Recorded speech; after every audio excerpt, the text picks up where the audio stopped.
ሻውኔት ይባላል። አደይ እዛ ቤት እንድትኖር መፍቀድ አልነበረብሽም። ታናሽ ቤዛ ዴቭንና አንቺን እንኳን ብዙ ነገር ያደረግሽኝም እንደዚህ አድርጌ አልበቀልሽም። ዴቭ ፊት አታስመስይ አደይ። እኔ ምን እኮ በደንብ እንተዋወቃለን። እንደማንተዋወቅ እነሱ አትስመቸው። አንቺ ማፈሪ ቆይ መቼ ነው ችግር መፍጠር የምታቆሚ? ልጅን ግምጥል ያሰሩሽ ነው። ይሄ ሲያንስ ቤዛ ነፍሰ ገዳይ ነች። አርፈ ብትቀመጥ ይሻላል። እኔ ማንንም ነፍስ አላጠፋውም። ዳይመንድ እንደዛ እያልክ ስሜን አታጥፋው። አንቺ ልጅ ዛሬ መሞት ፈልገሻል? ይውሽኛል። ፖሊስ ጠራና ሁሉንም ነገር ትናገራለሽ። ፖሊስ? አዎ ፖሊስ መከርኩኝ። ስንት ነገር አሁን ግን ምን እየተሰማሽ ነው? አሁንም በሌላ ሜዲ እየታመምሽ ነው? ከፈጣሪ ያልመጣ ነገር ብሄድ ምን ይገርመኛል? ሁሉንም ነገር ደግሞ ለፈጣሪ ሰጥቼዋለሁ። ስለዚህ አንተ አትጨነቅ። ጥሩ አድርገሻል ሌሊ። አደይ መቀጣት አለባቸው። ሁለቱም ጥፋት አጥፍተዋል። አደይ? አዎ አደይ መቀጣት አለባት። እርግጥ ነው ከሆነ እነግርሃለሁ። ለምንድን ነው እንደዚህ ያደረግሽው? ሲጀመር ምን ምክንያት ኖሮሽ ነው ተመለሰሽ እዛ ቤት የገባሽው? ነው ወይስ እንደሚባለው አንቺም የቤት ሰራተኛ ነሽ? እኔ ቤዛ መቼም የቤት ሰራተኛ አልሆንም። እሺ ታዲያ ምን ሰሪ ገባሽ? እኔ ራሴ ዓላማ ያለኝ ሰው ነኝ። እሺ አንተ ጋር እስካልደረስኩ እውነቱን ነው አይደለም የምትፈልገው? አዎ እውነቱን ተናገር። አዎ እኔ ነኝ ምግቡን የመረስኩት። በቃ አድቀቀኝ። አንቺ ሰይጣን! በዚህ ሁኔታ ውስጥ እዚህ ቤት መቆየት አልችልም። እሳይ ግልግል እና ምንድን ነው የገተረሽ? ሂጃው ደግሞ ተመልሰሽ እዚህ ቤት እንዳትመጭሽ። አደይ ቆይ እናትሽ መሆኔን ረስተሽ ነው አሁን ይችን ትንሽ ነገር ተናገርኩ ብለሽ እንደዚህ የምትሆኝ? ልቀቅኝ። እንደውም በቃ ልቀቅኝ። ቆይ አደይ ላይ ችግር መፍጠሩ መቼ ነው የምታቆም? ማን? እኔ ምን አደረኩ ደግሞ? እኔ ነኛ ፍቅርና ዴቭ የሚበሉበት ምግብ ውስጥ መርዝ ጨምሬ ልመርዛቸው የሞከርኩት። አንቺ ውሻ! ዳይመንድ እኔ ምንም የማውቀው ነገር የለም። ምን ልትሰሪ መጣሽ? ዴቭ እንዴት ነው? ምን ፈልገሽ ነው? ምን ብትፈልጊ ነው እዚህ ድረስ የመጣሽው? ቆይ አንቺ ምን አይነት ጨካኝ ነሽ? ዴቭ ምን ቢያደርግሽ ነው እንደዚህ እስኪሆን ድረስ? ኢና ትዕግስቴን አታስጨርሹ። ምን ልታመጪ?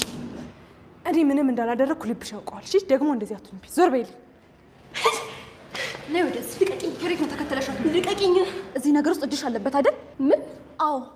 ቆይ ምን እያደረጋችሁ ነው? ልረዳሽ ይሞክር። ኧረ እባክህ ለአንተ ሙድ መያዝ ነው መረዳት። እና ወይ ቆይ ካልሆነ እጂ ላንጠባጥበው እንዳትሞክረው እሺ። አደይና ዴቭ ቤዛ በምግብ በመመረዙ ሐኪም ቤት ገብተው ነበረ። አሁን ላይ ደግሞ ከሐኪም ቤት ደህና ሆነው ወጥተዋል።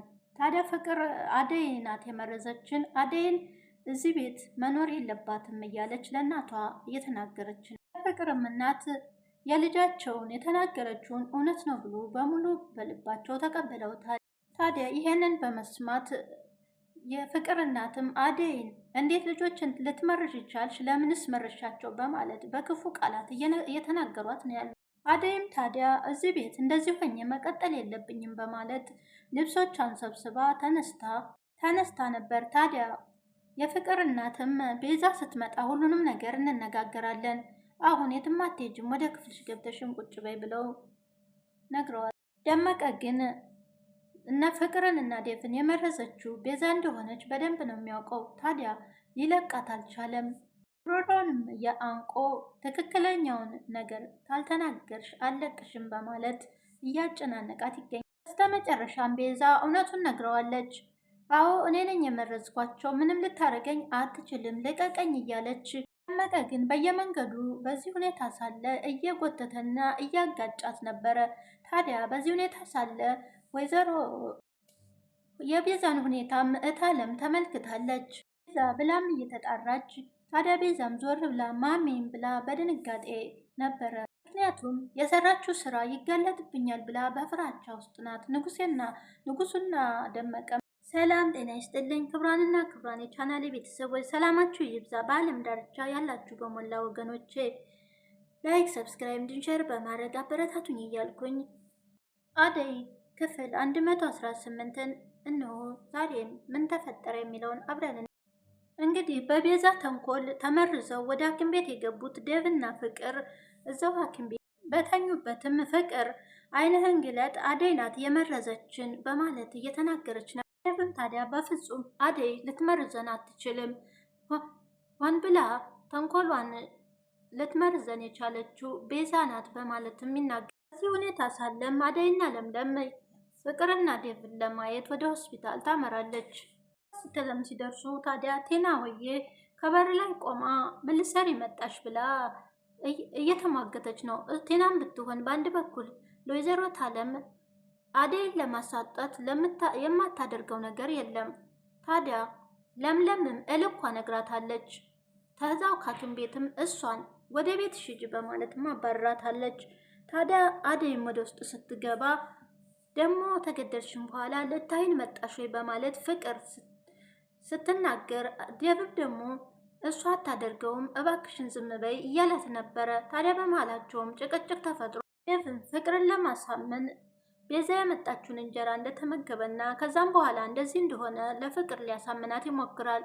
ነገር ግን ፍቅር የአደይ ጥላቻ ስላለባት እውነቱንም ብታውቅ ግን ደግሞ አደይን ለማስወጣት የማታደርገው ጥረት የለም።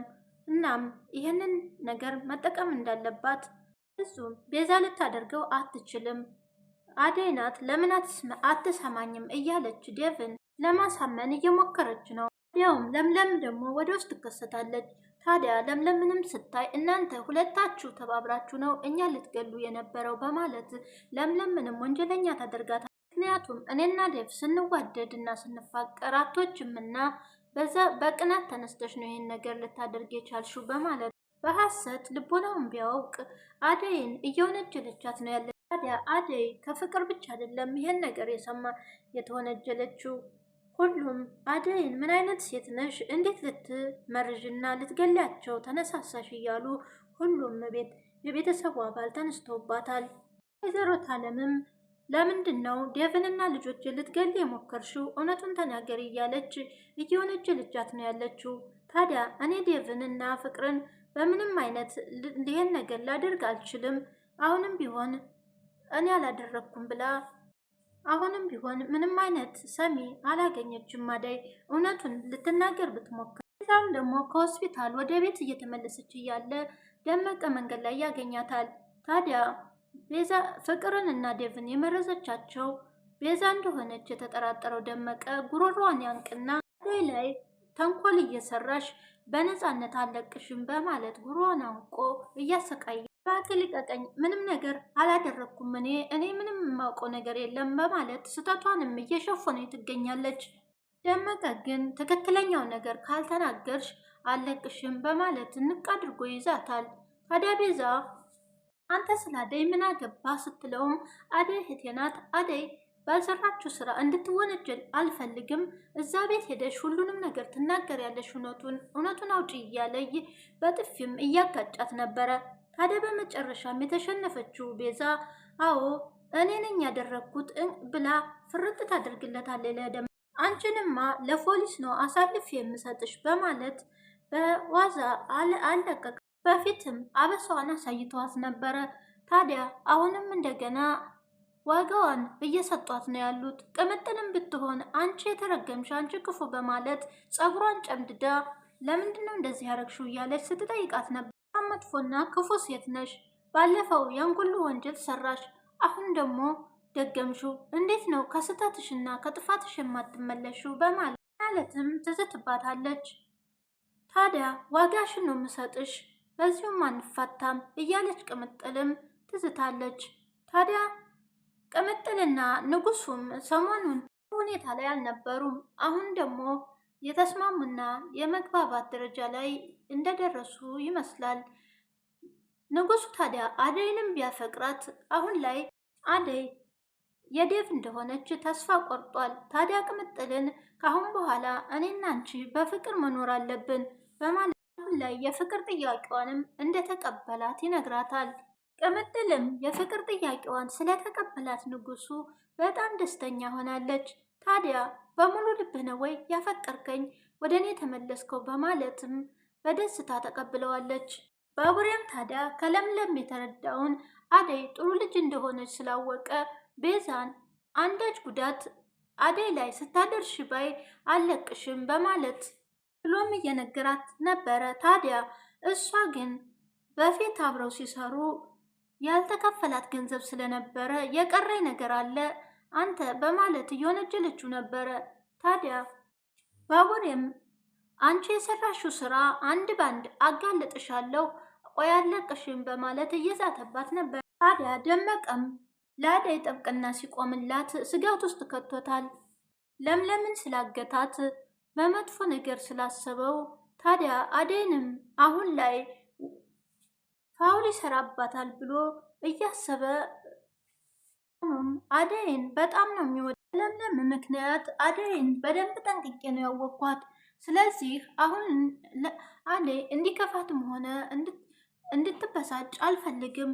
አደይ ላይ አንዳች ነገር ቢደርስ እሱም ከጎኗ እንደሆነ እየነገራት ነው። ሩታ ደግሞ የምትወደውና ለቲክቶኳ ቪዲዮ እየሰሩ የሚያዝናናት የሚያስቃት በሳቅ በጨዋታ የሚያሳልፉት ሁለቱ ተለያይተዋል። ታዲያ አሁን ላይ ንፍቅ ብሏታል።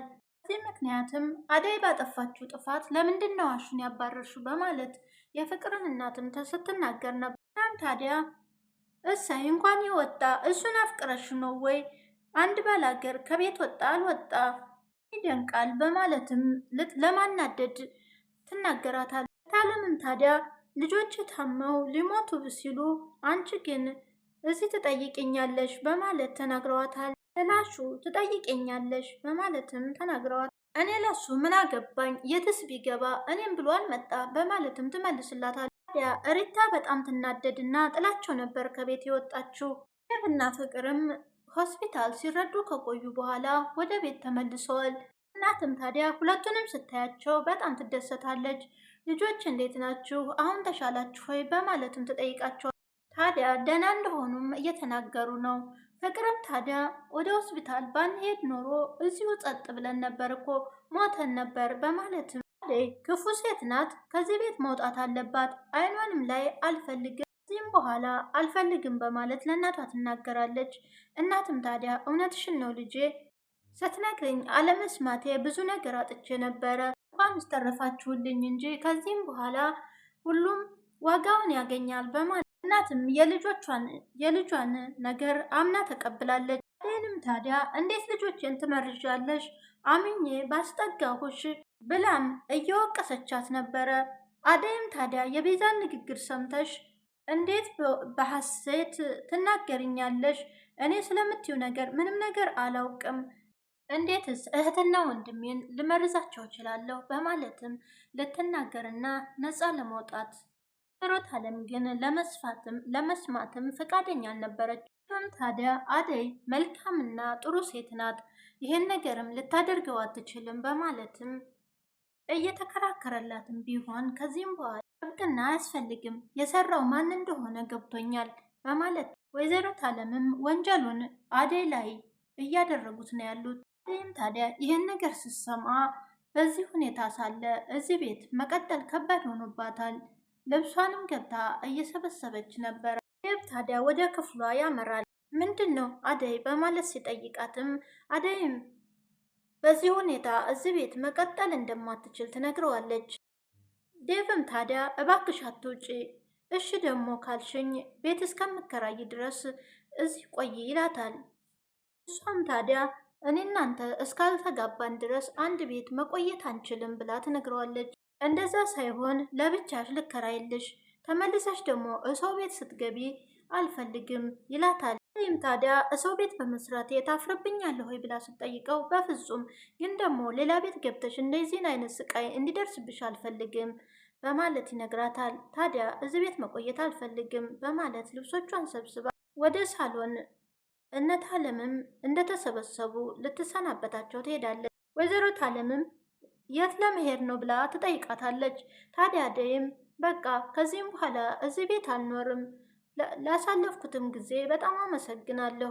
በዚህ ሁኔታ በነፍስ ገዳይነት እየተጠረጠርኩ እዚህ ቤት መቆየት ጥሩ አይመስለኝም ብላም ትነግራታለች።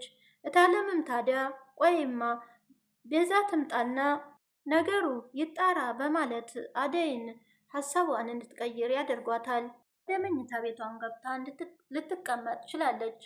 ለምለምና ባቡሬ በአንድ ማዕድ አብረው እየበሉ የዛን ጊዜ ታዲያ ቀለበቱን ያየዋል። ምን ነው እስከ ዛሬ ድረስ ቀለበቱ አለ እንዴ ብሎም ይጠይቃል። እሷም ታዲያ ምንም ቢሆን ጥሏት ቢሄድ ኤላ ያሰረላትን ቀለበት እንደዚህ እንደ ቀልድ ማውለቅ እንዳልፈለገች ትነግረዋል። ባቡሬም ታዲያ ከልቡ ይረዳታል። እናንተ ሴቶች ስትባሉ ግን በጣም ከባድ ናቸው። ታፈቁም በዚህ ልክ ነው በማለትም እየተደነቀ ነበር። ታዲያ ያቀረቡትንም ማዕድ እየተጎራረሱ ነበረ የጨረሱ። ባቡሬ ግን የፍቅር ጥያቄ ሊያቀርብላት እያሰበ ነው። ታዲያ ቀለበቱን ሲመለከት አሁንም ቢሆን የኤላ ፍቅር እንዳልወጣላት ተመልሶ ቢመጣ እንደምትቀበለው ይህ ነገርም እያሳስበው ነው ያለው። ታስበው ይመስላል። ታዲያ በአንድ በኩል ደግሞ ሮማን አሹ ጠፍቶባት ከርሟል። ወደ ቤት መጥቶ ስላልጠየቃት ወደነ ፍቅር ቤት መታ በር ታንኳኳለች። በሩንም የከፈተችላት ሩታ ነበር። ሩታን ታዲያ አሹ የት ሄዶ ነው ብላን ትጠይቃታለች። እኔ እንጃ ወዴት እንደሄደ በማለት ከዚህ ቤትም ወጥቷል በማለት ትነግራታለች። ሰሞኑን ከአንቺ አልመጣም ወይ በማለትም ሪታ የጠየቀቻት ነው። ሮማ አልመጣም፣ እስካሁንም ብጠብቀው የውሃ ሽታ ሆኖ ቀረ፣ እስካሁን አልመጣም በማለት ተጠፋባትም ስትጨናንቅ እንደከረመች ትነግራታለች።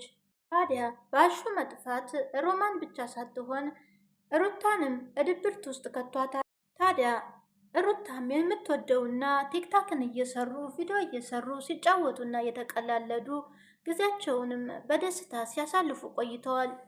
አሁን ላይ ግን እነዛ ነገሮች የሉም። ታዲያ በቤቱ ከፍተኛ የሆነ ድብርትን እያስተናገደች ትገኛለች። ደመቀም ቤዛን ይዞ ከወደዛ ከወዲህ እያጋጫት ወደነ ፍቅር ቤት ሄደሽ እውነቱን ትናገሪያለሽ እያለ መሬት ለመሬት እየጎተታት እታለ ትመለከታለች። ታዲያ ቤዛ ብላም ትጠራለች። እሷም በድንጋጤ ዞር ብላ ማሜ ብላ ትጠራለች። ታዲያ በእያንዳንዱ ወንጀሏን ያጋልጠኛል ብላ በመፍራት ላይም ይመስላል። ታዲያ ደመቀም ያለፈውን ነገር ሁሉ ለወይዘሮ ታለም ይነግርብኛል በማለት ይመስል በጣም ደንግጣለች። ታዲያ እውነቱን ወይዘሮ ታለም ልታውቅ ትችላለች። ቤዛ ያደረገችውን ተንኮል ሁሉ ለሚቀጥለው ክፍል አብረን እናያለን። የዛሬው ቪዲዮ ላይ ግን እዚህ ላይ ነው ያበቃ። አደይስ ባላደረገችው ነገር ተወንጅላለች። ታዲያ ንጽህነቷ ይታወቅላት ይሆን? አሹስ ወደ ሀገር ቤት ሄዷል ብለው ሩታና ሩማን በድንጋጤ ውስጥ ናቸው። ታዲያ ወዴት ሄደ? ገጠር ገብቶ ይሆን? ቀጣይ አብረን እናያለን። እውነታውን እንግዲህ ለሚቀጥለው ክፍል እናያለን። የዛሬው እዚሁ አብቅቷል። ላይክ፣ ሰብስክራይብ እንዲሁም ሸር በማድረግ አበረታቱኝ ወገኖቼ። በያላችሁበት ሰላም ሆኖልኝ እንኳን አደረሳችሁ ለመስቀል በዓልም እያልኩኝ በዚሁ አበቃለሁ። ባይ